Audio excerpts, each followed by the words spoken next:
시편 64편 1절에서 10절까지 말씀입니다.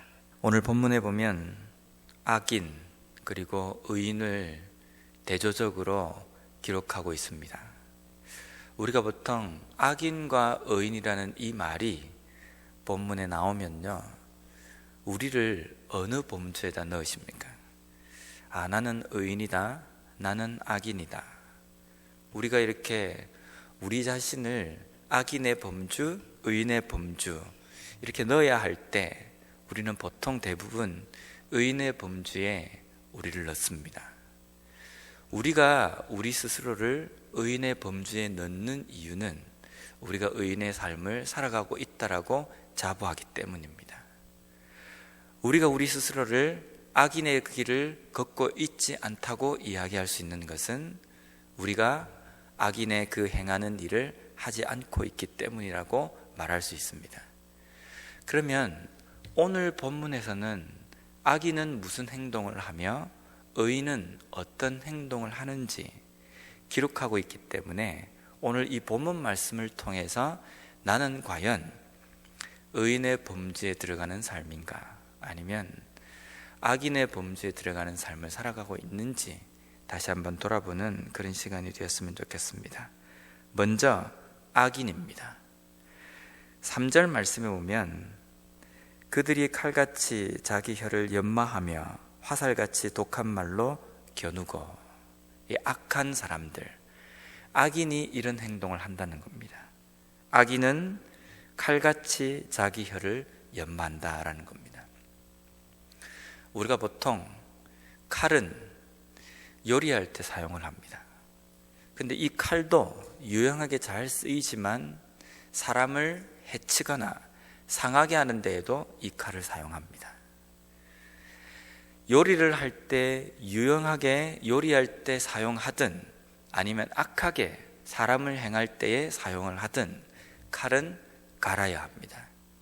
날카롭게 갈아야 요리할 때도 잘 사용이 되어지고, 물론 사람을 상하게 하기 위해서 칼을 가는 경우도 있긴 합니다만은, 그렇게 사용하기 위해서도 칼은 잘 갈아져 있어야 한다는 겁니다.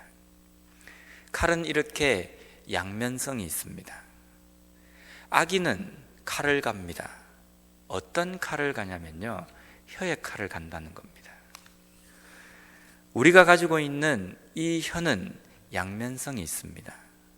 그래서 이 혀로 다른 사람을 살리고 다른 사람의 용기를 북돋아주고 다시금 일어날 수 있도록 만드는 역할도 하지만, 이 혀를 통해서 사람들을 완전히 주저앉게 만들어버리고 신앙을 떠나게 만들 수도 있는 것이 이 혀라는 겁니다. 우리는 혀를 잘 훈련시켜야 합니다. 칼을 날카롭게 갈듯이 혀도 잘 훈련을 시켜야 합니다. 잘 훈련을 시켜야 하나님께서 우리에게 주신 이 혀를 통해서 사람을 일어서게 만들고 북돋아주고 용기를 주고 위로할 수 있는 그런 말을 잘 할 수 있습니다. 근데 훈련이 되어져 있지 않는 혀는 사람의 마음을 찢어버립니다. 사람의 마음을 낙심시켜버립니다. 더 이상 일어나지 못하도록 상처를 받은 영혼 위에 더 상처를 얹어서 일어나지 못하도록 만드는 것이 우리의 혀라는 겁니다. 그렇기 때문에 우리가 가지고 있는 모든 것들이 양면성이 있다는 것을 우리는 깨달아야 합니다. 좋은 칼도 양면성이 있듯이 우리에게 주신 하나님께서 우리에게 주신 이 말, 이 혀도 양면성이 있다는 겁니다. 더 나아가서 하나님께서 우리에게 주신 은사도 양면성이 있습니다. 고린도전서 10장 23절 말씀에 이렇게 사도 바울은 고백합니다. 모든 것이 가하나 모든 것이 유익한 것은 아니요, 모든 것이 가하나 모든 것이 덕을 세우는 것은 아니니. 은사도 그렇습니다. 물론 은사는 성령께서 주시는 것입니다. 성령께서 주시는 것이기 때문에 모든 은사는 선하다, 그래서 우리가 은사를 행하는 것은 교회에서 어떻게든 어떤 모습으로 사용이 되어지든 다 선한 것이다, 우리가 그렇게 볼 수는 없습니다. 영분별의 은사를 가지고 있다. 이 영분별의 은사는 교회의 질서를 세우기 위해서 하나님께서 우리에게 주시는 은사입니다. 그런데 그 영분별의 은사를 가지고 사람을 판단하는데, 다른 사람의 믿음을 판단하는데, 정죄하는 데에 사용이 되어진다고 한다면요, 그것은 다른 편으로 사용되어지는 혀, 다른 편으로 사용되어지는 칼과 동일하다는 겁니다. 하나님께서 우리에게 주신 은사도 교회의 질서를 세우고 덕을 세우는 데에, 사람을 세우는 데에, 함께 하나님의 일을 행하는 데에 사용되어질 때에 아름답게 빛이 나는 것입니다. 하나님께서 주셨기 때문에 선한 것이지, 그것을 우리 인간이 사용할 때 어떻게 사용해야 되는지, 어떤 쪽으로 사용되어지고 있는지 우리는 그것을 끊임없이 보아야 한다는 겁니다. 오늘 본문 말씀에 악인이 행하는 일은 혀를 칼과 같이 날카롭게 간다는 겁니다. 야고보서 3장 6절에는 우리의 혀에 대해서 이렇게 말씀하고 있습니다.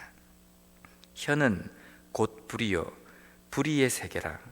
혀는 우리 지체 중에서 온몸을 더럽히고 삶의 수레바퀴를 불사르나니 그 사르는 것이 지옥불에서 나느니라.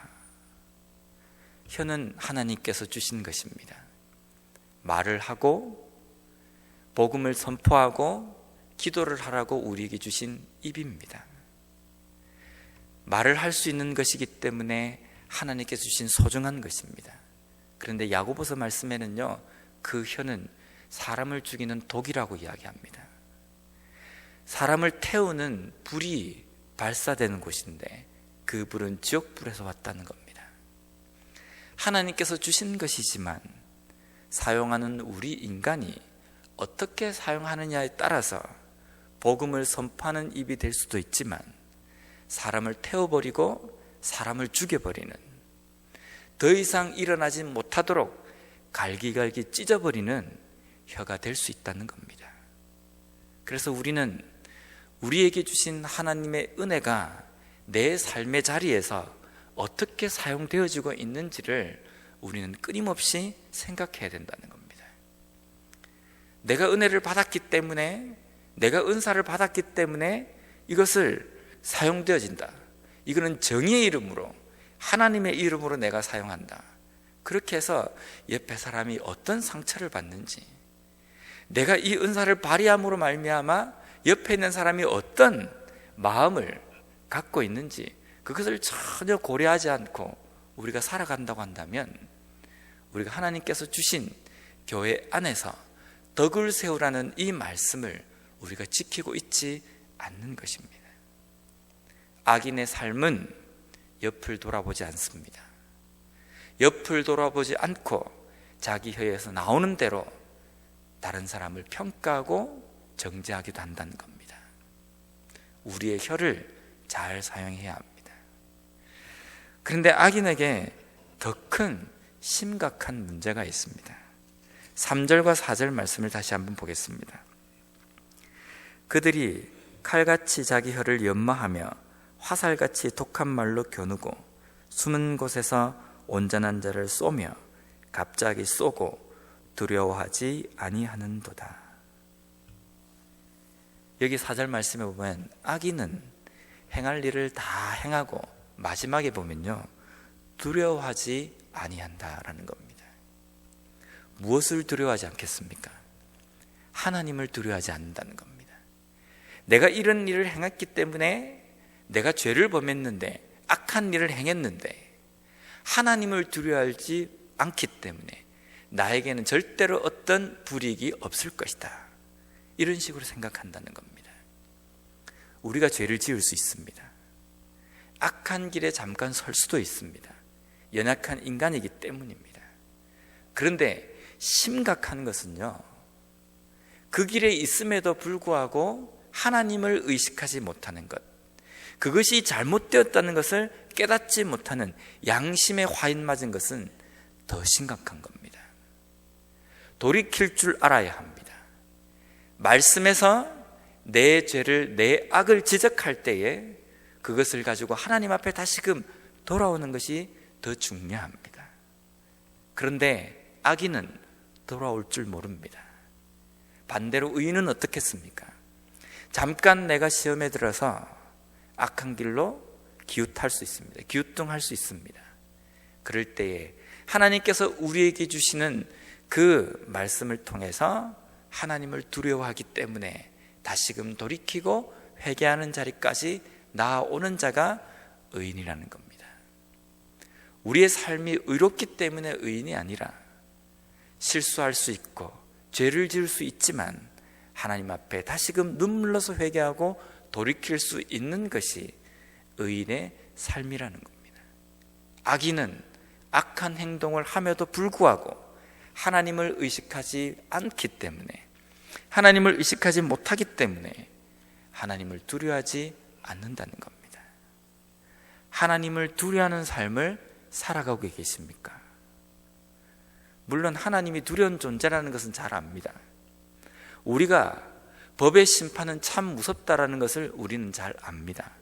그럼에도 불구하고 아무도 보지 않을 때는 때때로 법을 어기기도 한다는 겁니다.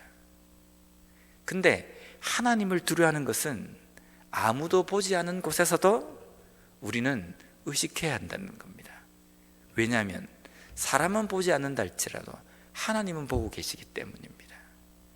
우리가 하나님을 두려워한다는 것은 하나님이 보실 때에만, 사람이 볼 때에만 두려워하는 것이 아니라 사람이 보지 않기 때문에 하나님도 안 보실 것 같은 그 상황에서도 하나님이 나를 보고 계신다는 그 의식을 하는 것이 하나님을 의식하고 하나님을 두려워하는 삶이라는 겁니다. 그래서 내 마음에 품는 것 자체에도 악한 것이 있다고 한다면 하나님 앞에 내어놓고 민감하게 반응할 수 있는 것이 의인의 삶이라는 겁니다. 오늘 하루 우리는 하나님께서 주신 의인의 삶을 걸어가야 합니다. 의인의 길을 걸어가야 합니다. 이 길을 걸어갈 때에 어떤 삶이 의인인지를 우리는 제대로 깨닫고 걸어갔으면 좋겠습니다. 첫 번째가 내가 가지고 있는 모든 것들이 선한 것이지만, 선하게 우리에게 주신 것이지만 그것이 정말 선한 쪽으로 사용되어 주고 있는지, 하나님께서 주신 은사마저도 내가 사용될 때에 다른 사람들의 마음을 상하게 하거나 다른 사람을 시험 들게 하는 그러한 것들이 아닌지, 특히 내 입술의 이 혀를 잘 조절하고 훈련하러 사용함으로 말미암아 덕을 세우는 곳에 내가 사용되어지고 있는지, 때로는 내가 악한 행동을 했을 때에, 때로는 죄의 시험에 내가 들었을 때에 하나님을 의식하고 즉각적으로 민감하게 하나님 말씀에 반응함으로 하나님 앞에 돌아오는, 회개하는 그런 삶을 살아가고 있는지, 그 모든 말씀 속에 민감하게 반응함으로 말미암아 오늘 하루도 의인의 길을 걸어가는 우리 모두가 되었으면 좋겠습니다.